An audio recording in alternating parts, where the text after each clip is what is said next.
This channel is part of the History Hit network. At 12 noon on the 20th of July 1944, Colonel Claus von Stauffenberg entered the office complex of Field Marshal Keitel at Wolfschanze, the Führer's headquarters for the Eastern Front in East Prussia.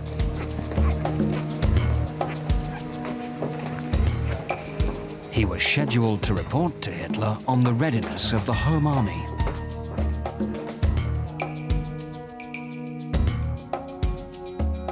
Keitel informed the officers that the briefing would not take place in the bunker, as usual, but in the nearby conference room of the Lagerbaracke, the situation barracks.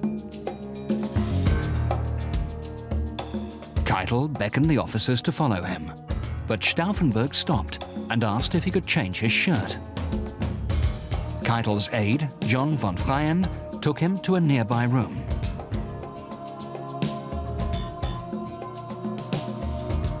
While Stauffenberg was inside, the phone rang. It was General Feldgiebel, head of the communications post.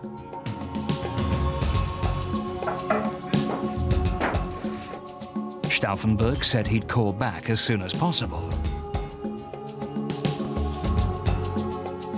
Keitel became impatient. Stauffenberg emerged at last, and the officers continued on their way to the conference room on the other side of the inner security zone. At 12:35 p.m., Stauffenberg entered the conference room. Exactly 7 minutes later, the world would be forever changed. One of the most astonishing chapters in the history of the Second World War had begun. An assassination attempt on the Führer by a group of senior officers at the very pinnacle of German military might. Operation Valkyrie.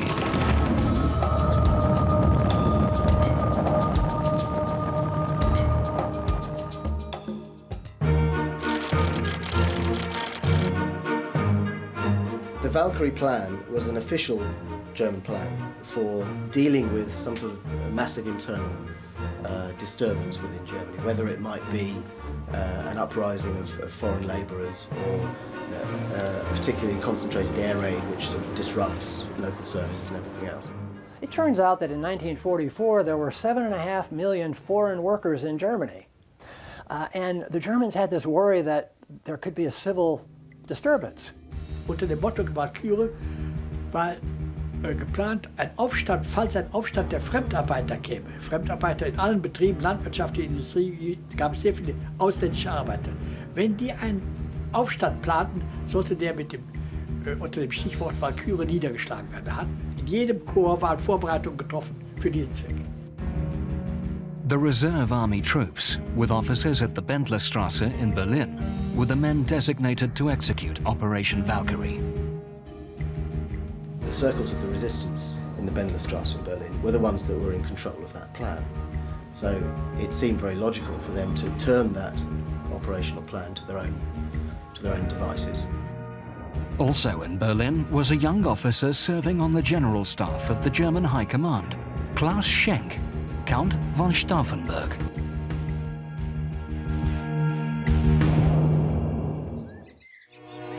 The von Stauffenberg family was one of the oldest and most distinguished aristocratic families of southern Germany. Both Claus' father, Alfred, and his mother, Caroline, were nobility of rank. Caroline had already presented her husband with 2 sons, the twins, Berthold and Alexander. In November 1907, when she was 8 months into her next pregnancy, she decided to travel to Stauffenberg Castle in Jettingen. Seine Mutter hat ihre Schwiegermutter hier besucht und dabei kam dann Klaus eben auf die Welt und ein Bruder von ihm, Konrad, es waren auch Zwillinge, genau wie die ersten Brüder von ihm, waren ja auch Zwillinge. Konrad died shortly after birth, but Claus survived. For the next 10 years, the 3 boys grew up in the privileged comfort of the German nobility under Kaiser Wilhelm II. The Lautlingen estate, some 50 miles south of Stuttgart, was the home where Claus grew up and later lived with his family. History Hit is a streaming platform that is just for history fans, with fantastic documentaries covering fascinating figures and moments in history from all over the world. From the Battle of Trafalgar and the Revolutionary era, right through to the Second World War. If you are looking for your next military history fix, then this is the service for you.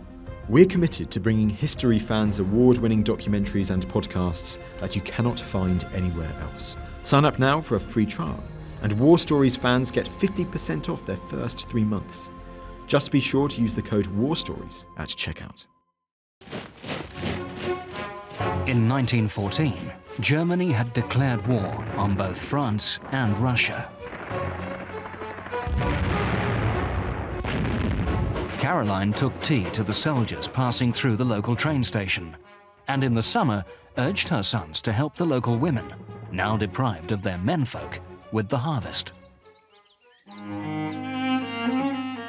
In his spare time, Claus read and learned to play the cello, so that he and his brothers could perform as a trio sonatas by Mozart and Haydn. The day they learned that Germany had requested an armistice, Claus was in tears. And he was, of course, still a boy when that war ended, in Germany's defeat and in the national, what was so seen by so many people, including Stauffenberg's family, as the national humiliation of the Treaty of Versailles in 1919. Germany was in a state of siege, as various mobs, communist or right-wing, vied for power.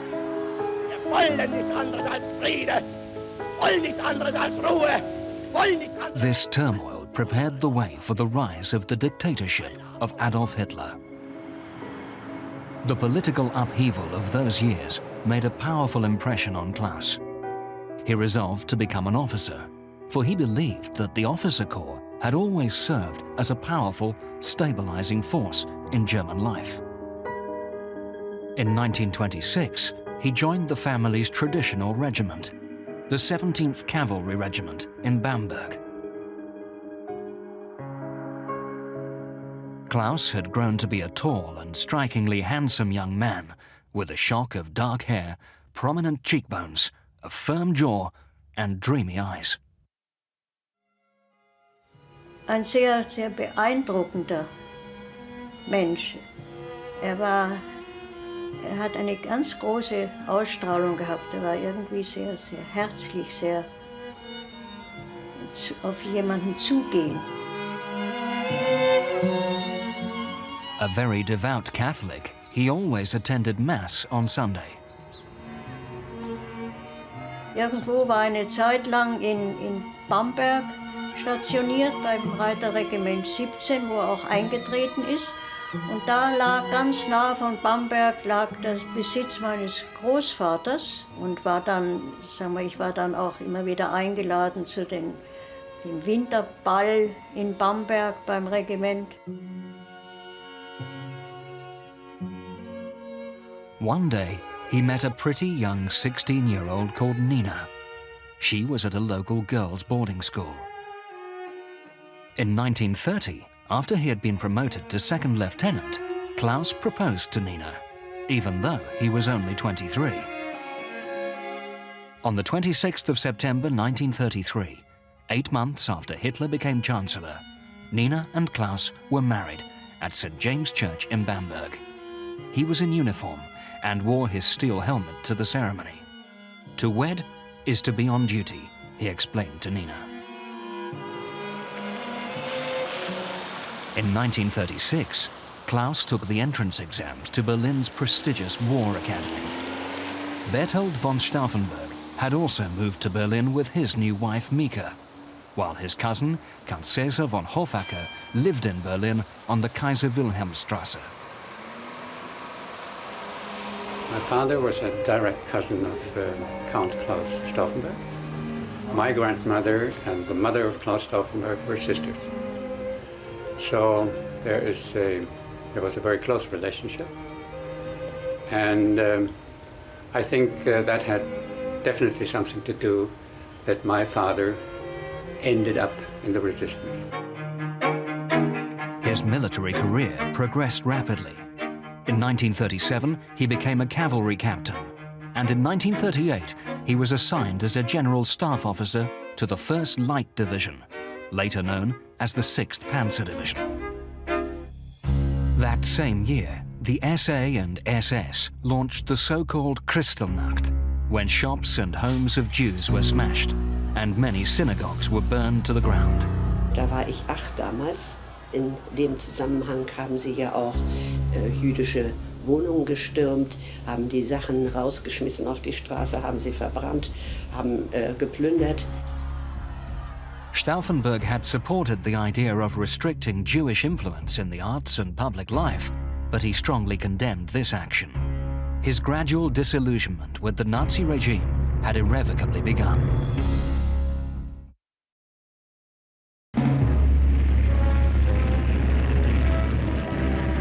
Stauffenberg was serving as quartermaster of the 1st Light Division when Hitler decided to invade Poland in September of 1939.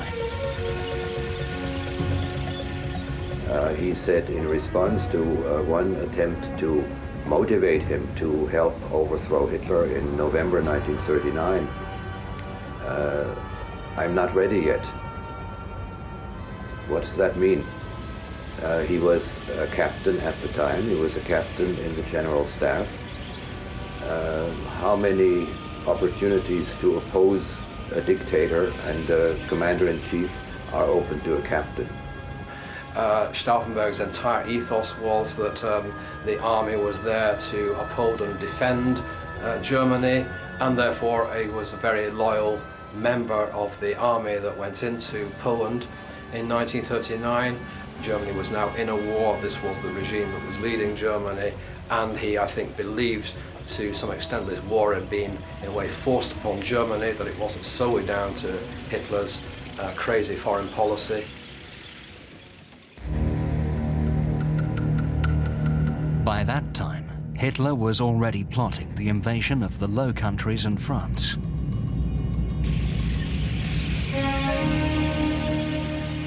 On the 10th of May, Stauffenberg was with 6th Panzer as its tanks plunged into Luxembourg and Belgium, creating the spearhead of the 6 armoured divisions that crossed the Meuse and raced across France.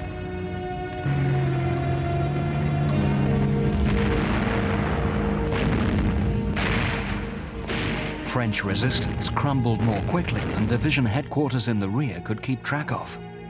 1 week later, to his infinite disappointment, Stauffenberg was withdrawn from the front and promoted to the Army General Staff. Before taking up his new post, Stauffenberg found time to see his family. He was now the proud father of 3 children, Franz Ludwig, Heimermann, and Berthold, named after his elder brother. 1 year later, Nina had their 4th, a girl they called Valerie.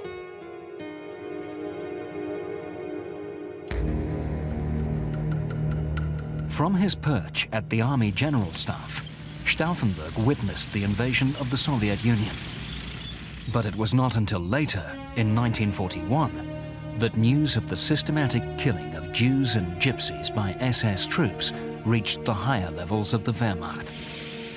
Und dann bin ich verwundet worden vor Moskau und kam dann, weil ich noch nicht frontverwendungsfähig war, als Ordnanzoffizier zur Crew. Und dort kam eine der ersten Meldungen aus dem rückwärtigen Bereich, was der SS unterstand, eben diese Meldung am Schluss der ganzen Meldungen, er hätte 5 Zigeuner sonderbehandelt. Sie hatten da 5 Zigeuner sonderbehandelt. Was haben sie mit denen gemacht? Ja, die haben wir erschossen. Wieso erschossen? Nach einem Kriegsgericht die Urteil? Nein. Alle Zigeuner und Juden erschießen wir. Das war das erste Mal, dass ich das authentisch gehört hatte von einem hohen SS-Führer, der zuständig war. Das hat mich sehr umgetrieben. You know, the early days of the Russian campaign, the Holocaust was ongoing at that point, and it tended to be a very, very brutal affair. This is not the later supposedly humane gassings at Auschwitz and everything else. This was very, very brutal. You know, pits dug and civilians lined up and shot into them. So it was dreadful what was going on. And reports of each of these atrocities would obviously go up through the military lines. If one looks at the total number of Jews, for example, who are exterminated in the Holocaust, by far the largest number come from what was the former Soviet Union, in Belarus, in Ukraine, and places like that. And those are the areas that the Germans occupy in the summer and fall of 1941. And truly horrible things happened there, large-scale killings and the like. Da hat es der Major von Gersdorf und noch einer, die im Hubschrauber über die Gegenstadt geflogen waren, gesehen, wie ein riesen Grab war und da Leute erschossen wurden. Es wurden dann 8000 Juden, hatte die lettische SS erschossen. Ich war damals 25 Jahre alt. Wen sollte ich fragen? Ach, da kam nur der Oberst von Tresckow in Frage. Das war ein väterlicher Freund, 1A der Heeresgruppe, also Geschäftsführer des Stabes, wenn man so sagen will. Major General Henning von Tresckow, who was serving on the Eastern Front in the Heeresgruppe Mitte, had been plotting Hitler's overthrow since the late 1930s. Aber er hat innerhalb der Heeresgruppe Mitte eigentlich versucht, ein Zentrum zu sammeln von Leuten, auf die er sich verlassen konnte. Das war eigenartigerweise auch relativ bekannt. Und da gab es damals so eine Sprache, die man sich angewöhnt hat, wo man rausfand, ob einer Nazi war oder nicht. Und ich wusste, er war kein Nazi. Ich bewunderte seine Intelligenz. Und dann ging man so um 11 Uhr abends rüber. Da war Tresckow häufig am Schachspiel zur Erholung seiner Erholung. Und dann wurde besprochen, wie das Attentat durchgeführt wurde. Wie ich hinkam, 42, war gar keine Frage mehr, das ein Attentat, sondern nur wie. Von Tresckow understood that the Wehrmacht on the Eastern Front had a unique opportunity to incubate a conspiracy, given its independence from the SD, the Gestapo, and the SS. In July of 1941, von Tresckow received a visitor from the General Staff, Stauffenberg. The young officer agreed with Tresckow that Hitler was a danger, but he was not yet ready to join the conspiracy. As late as the second half of 1942, during one of his fact-finding tours in Ukraine, Stauffenberg remained convinced that the Eastern Front could be held. But in that same year, Stauffenberg received the first reports of the mass murder of Russian Jews by SS Special Forces, known as Einsatztruppen. And he got wind of these and was astonished and horrified that this was going on in Germany's name. And in effect, as I say, I think that is where his real conversion to the cause comes from. Some of his religious background, as a Catholic, there's always a greater authority. Yeah, there's a greater authority than your Führer. Yeah. All this came together then and made a loyal member of the officer caste into a rebel. He began a one-man campaign to convince commanders at the Eastern Front to try to confront Hitler and wrest control from him. That winter of 1942, the German army came to a halt before the gates of Stalingrad. Even when the Sixth Army under General von Paulus faced certain defeat, Hitler refused to authorize a withdrawal. Mein einziger Bruder ist in Stalingrad geblieben und mein Mann hat immer die letzten Funksprüche, die von der Armee kamen, von Paulus, die zum Hauptquartier Ost kamen, die hat er uns immer nach meiner Mutter und mir durchgesprochen. Die haben wir alle gekriegt, das war so schrecklich. Und der ist auch vermisst, also mein Bruder ist nie wieder nach Hause gekommen. Also eine ganze Armee opferte, aus Prestigegründen. Stauffenberg was now convinced that Hitler had to be removed.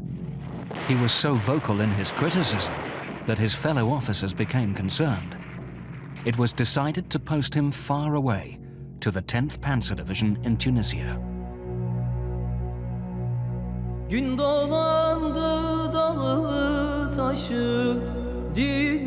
Libya and Tunisia, the victories of the famed Africa Corps under Erwin Rommel had been reversed. The Americans had landed in North Africa during Operation Torch.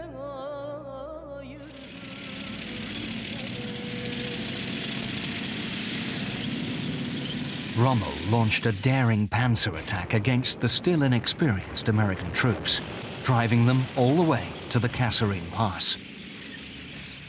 But the victory was short-lived. The Germans began a fighting retreat. On the 7th of April, Stauffenberg tried to lead his column through the narrow El Hafe Pass. Fighter bombers caught up with him.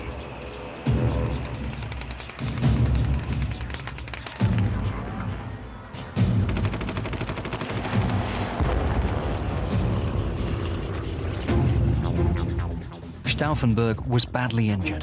He was taken to a field hospital in Sfax, where he lost his right hand, 2 fingers on his left hand, and his left eye.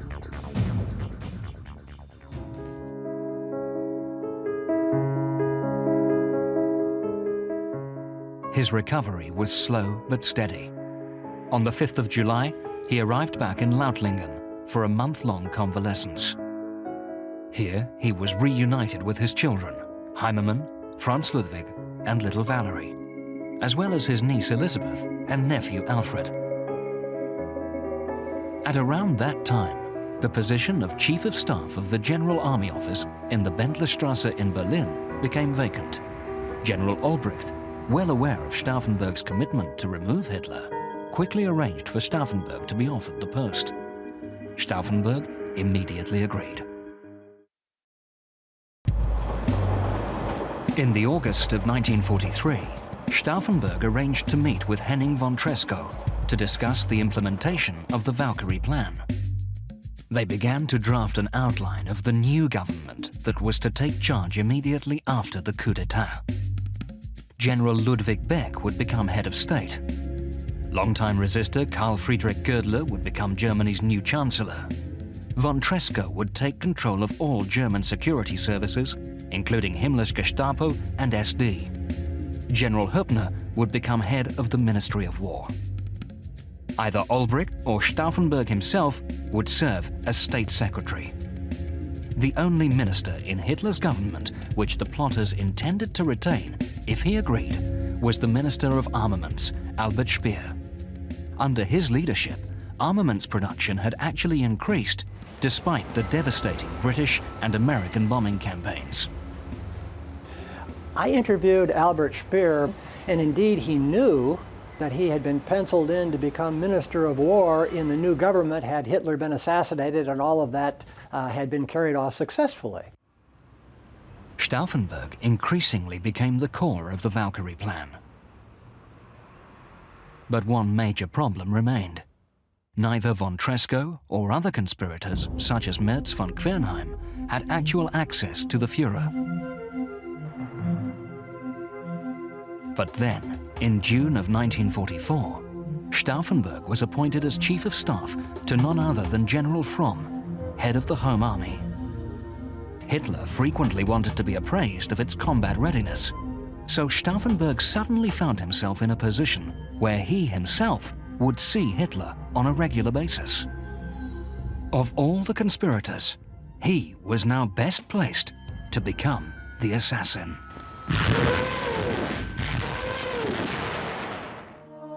At the same time, Field Marshal Rommel, commander of Army Group B in France, had finally agreed to cooperate with the conspiracy, which in the West was headed by the military governor of France, General von Stülpnagel.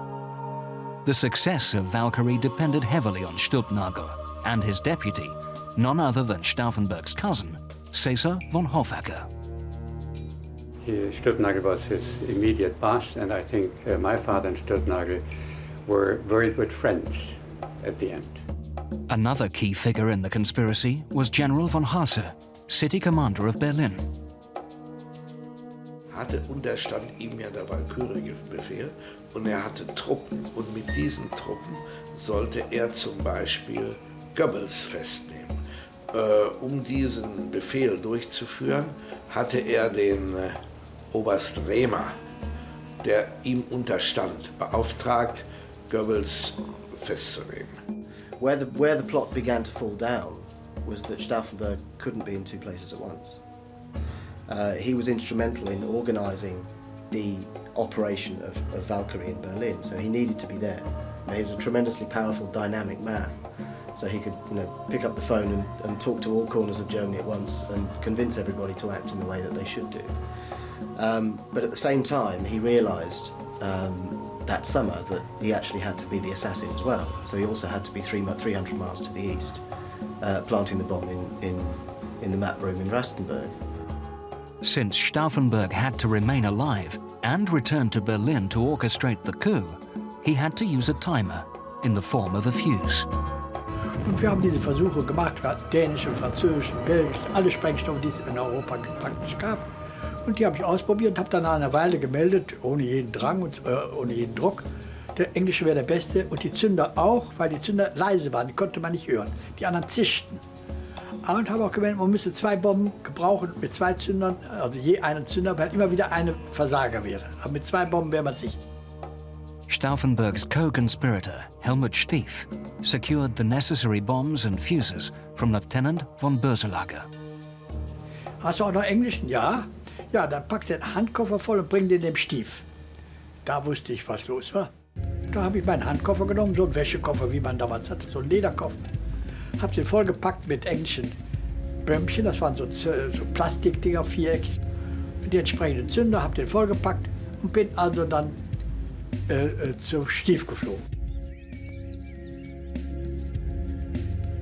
The Valkyrie plan's objective was to decapitate the German leadership. Field Marshals von Kluge and Rommel insisted that not only Hitler, but also Himmler, head of the SS, and Hermann Göring, head of the Luftwaffe and Hitler's designated successor, should be too. The problem was that these 3 men were rarely together. On the 11th of July, Stauffenberg travelled to the Berghof with Stief. They were ready to detonate the bomb, but neither Himmler nor Göring were present. Stief decided to call it off.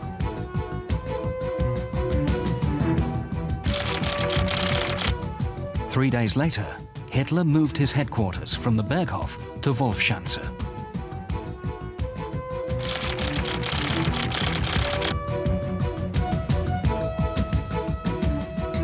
Originally built in 1941 in preparation for Barbarossa, Wolfschanze had since been expanded into a vast complex comprising 3 security rings. The first complex, known as Security Zone 2, contained barracks and facilities for the staff as well as guests, a communications center and a mess hall known as Casino 2. To the northeast lay Security Zone 1, containing the offices of top figures in the Nazi leadership, including Göring, General Jodl and Field Marshal Wilhelm Keitel. To the immediate left of Zone 1 was another highly guarded sector known as the Führerzone. Here was a huge bunker reserved for the Führer, as well as air raid shelters and various wooden barracks, one of which contained a map situation room. On the 14th of July, Stauffenberg and General Fromm were summoned to appear at Wolfschanze the next day. In this famous photo, Stauffenberg stands ramrod straight as Hitler greets General Bodenschatz of the Luftwaffe. Back in Berlin, General Olbricht was already issuing orders for Valkyrie. But Stauffenberg was once again prevented from setting the bombs because Himmler and Göring were not in attendance. But it gave Stauffenberg the opportunity of a dress rehearsal. He saw that the chance of activating the bomb in the Führer bunker itself was slim. He would have to break the fuses somewhere else, preferably in Keitel's office complex. He also saw that the distance between the 2 buildings was about 400 meters, which would take around 10 minutes on foot. A 10-minute fuse wouldn't do. He would need 30-minute fuses.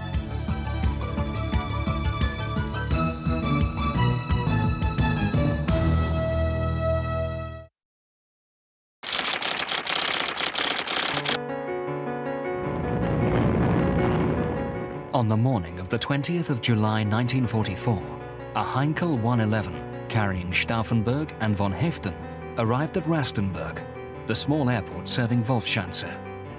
Security was tight. Major Herbert Buchs remembers the mood at the Führer headquarters. In the east, the situation was extremely critical. Also, the weather was very hot and the humidity high, conditions that Hitler didn't like. The overall mood in the Wolfschanze was tense.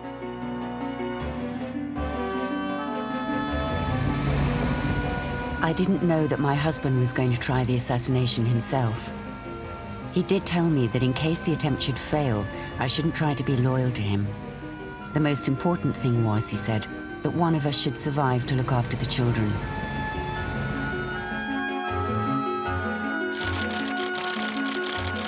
Stauffenberg sat down for breakfast. Joining him was Captain von Moellendorf, adjutant to the Wolfschanze commander.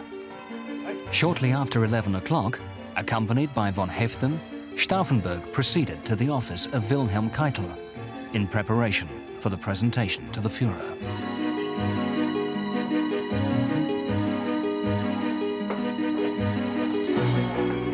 Here, Stauffenberg received some disturbing news. The conference would not take place in the bunker, as usual, but in a wooden building, reinforced with concrete, known as the Lagerbaracke, or Situation Room. Keitel was then told that the briefing had been rescheduled for 12:30 p.m., given the pending visit of Mussolini. He decided that they should get over to the conference room as soon as possible. The bomb had to be activated immediately. Stauffenberg asked if he could change his shirt. Von Freyen took the officers to a nearby bedroom. Once inside the room, Heften and Stauffenberg feverishly began to activate the bomb. Stauffenberg used a special pair of pliers to squeeze the casings of the British fuse. Heften then took the fuse to insert it into the bomb. At that moment, Voss tried to open the door to tell Stauffenberg of a phone call. Von Heften had just finished activating the first bomb, but the second fuse hadn't been crushed. Keitel was impatient and told Stauffenberg to hurry. They'd run out of time. One bomb would have to do.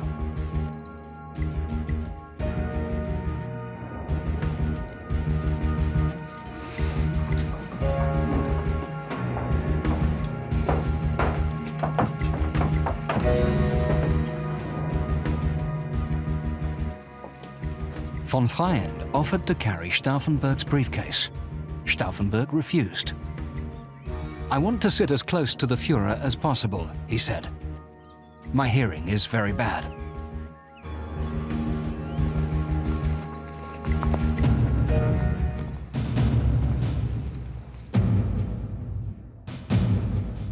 When they reached the conference room, Hitler was listening to a report by General Adolf Hüsinger, a friend of Tresco's, and the only general in the room who was aware that a plot to kill Hitler was brewing.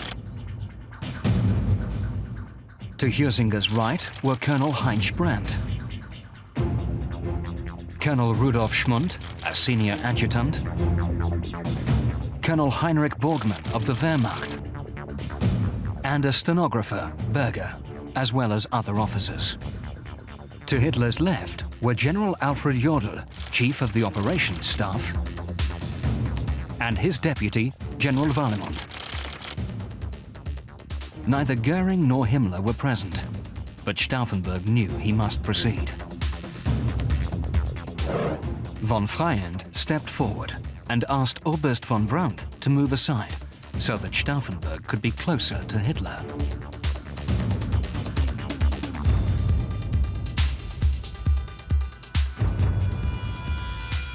With the bomb in place, Stauffenberg told von Freyen that he had to make a phone call and left. Fatefully, Brandt moved back into his old spot. Once outside, Stauffenberg quickly made his way out of the Führerzone to the adjutant's building, where he knew General Feldgiebel would be waiting for him.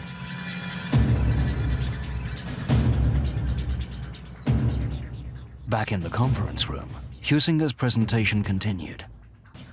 The seconds ticked by.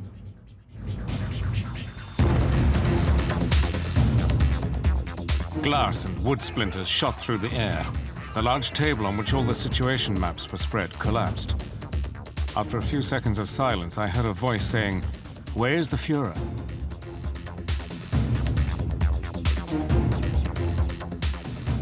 In the turmoil that followed, Stauffenberg and von Heften made their escape. As they passed the site of the situation barracks, Stauffenberg saw a corpse covered with Hitler's long trench coat being carried out on a stretcher. At the first security ring, and later at the second checkpoint, they were allowed to proceed. The Wolfschanze commandant had ordered a complete lockdown. At the last checkpoint, Stauffenberg was stopped. He decided to call the commander himself. By coincidence, he was put through to Captain von Moellendorff, the officer with whom he had had breakfast earlier that morning. Von Moellendorff gave him the go-ahead to leave the compound. On the way to the airport, von Heften opened his briefcase and threw the second bomb into the woods.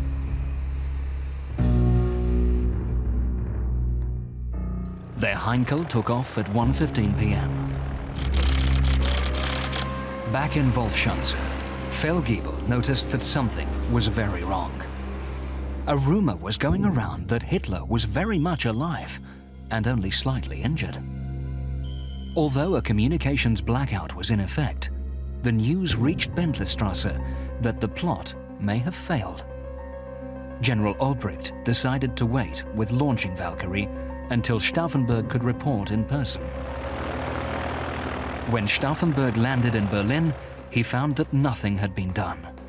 Precious hours had been wasted, during which the conspirators had had the element of surprise. General Fromm, commander of the Home Army, refused to activate Plan Valkyrie. He said that he had just spoken with Keitel and was told that the Führer was very much alive. Stauffenberg thought he had seen Hitler's corpse with his own eyes, and that the news from Wolfschanze was a trick. Anxious to wash his hands of the entire affair, Fromm ordered all the conspirators to be placed under arrest. But Stauffenberg put Fromm under arrest instead.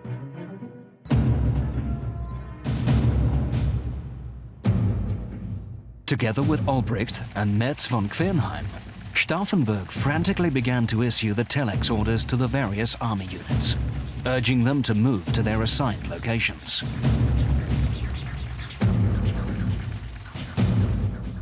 In Paris, all went according to plan.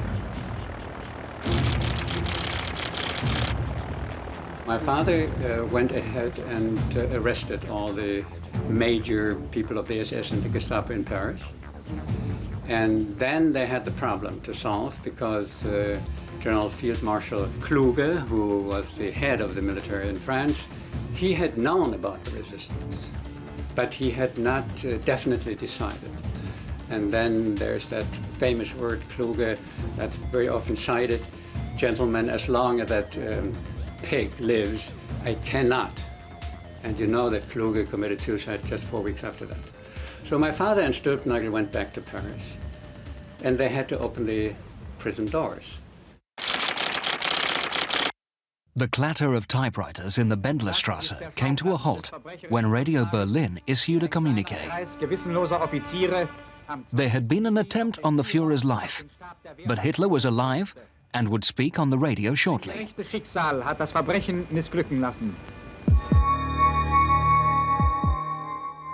Not one, but a sequence of events had doomed the conspiracy. The first factor was von Feyen's decision to place Stauffenberg to the right of Hitler, next to Huizinga. When later Brandt kicked his foot against the briefcase, he moved it to the right of the wooden post, which then served to shield Hitler from the blast. Had Stauffenberg been placed to Hitler's left, it is possible that the blast would have injured Hitler far more severely, even fatally. Significantly, all of the officers killed in the blast were standing to the right of the briefcase bomb, unshielded by any of the wooden posts.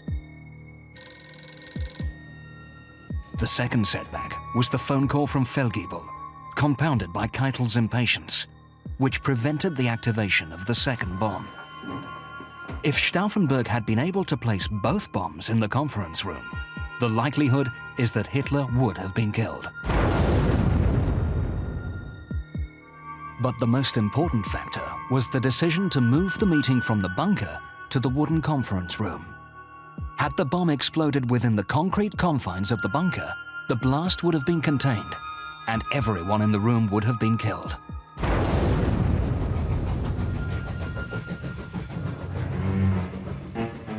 Hitler was convinced that he had been saved by Providence. Shaking hands with his left arm, since his right arm was hurt in the explosion, he proudly welcomed his guest, Italy's ex-dictator Benito Mussolini.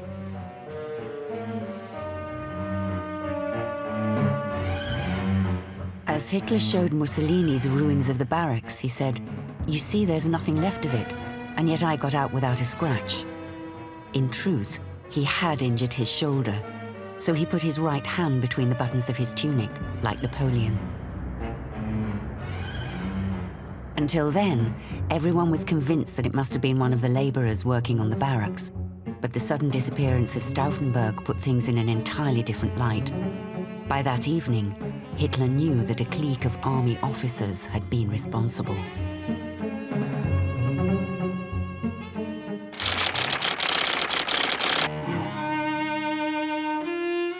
Back in Berlin, the final act had begun. Major Rehmer, who had defied von Haase's orders, had arranged his troops around the Bendlerstrasse. Soon thereafter, Rehmer's forces were relieved by the SS. Valkyrie was lost. Fromm was released and promptly ordered the conspirators to be placed under arrest. Eager to cover up his complicity, Fromm decided to dispose of the conspirators immediately, so that none of them could implicate him in the investigation that was sure to follow. Stauffenberg, Heften, Olbricht and Quernheim were summarily condemned to death. An execution detail was formed, lit by the headlights of SS vehicles. They were then marched to the courtyard of the Bendler block. At the same time, Hitler was making his radio address from Wolfschanze. Die letzten unverletzt. Ganz lange Ausschöpfung und Brennung oder Verbrennung. Ich fasse das als eine Bestätigung des Auftrags der Vorsehung auf, mein Lebensziel weiter zu verfolgen, so wie ich es bisher getan habe.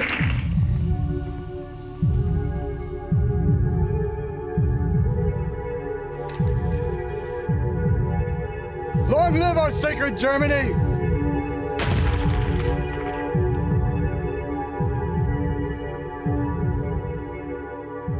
It was 1 a.m. on the morning of the 21st of July, 1944.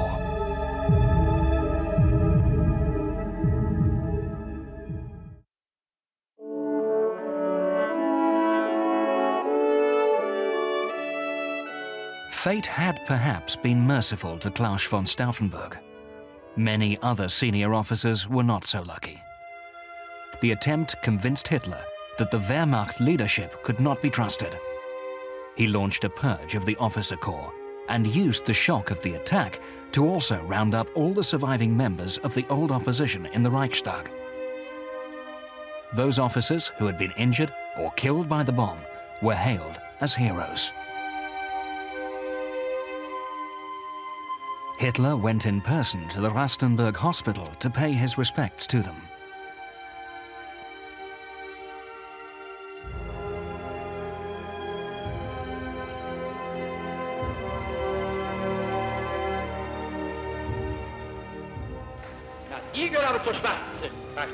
Hitler ordered a series of show trials in the Volksgerichtshof, or People's Court, presided over by a dreaded judge, Roland Freisler. Also, und werden Sie hier nicht unverschämt!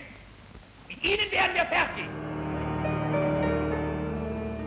Even high-ranking officers like Field Marshal von Witzleben were forced to wear shabby, ill-fitting clothes, stripping them of their former dignity. Mein Mann hat man dann am selben Tag noch hingerichtet. Und dort durfte er dann das erste Mal und das letzte Mal noch Abschiedsbriefe schreiben.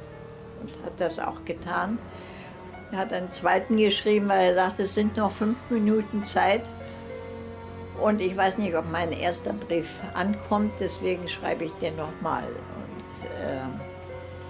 Und das sind sehr bewegende 5 Minuten vorm Tod, geschrieben, sehr bewegende Briefe. The war continued for another 10 months.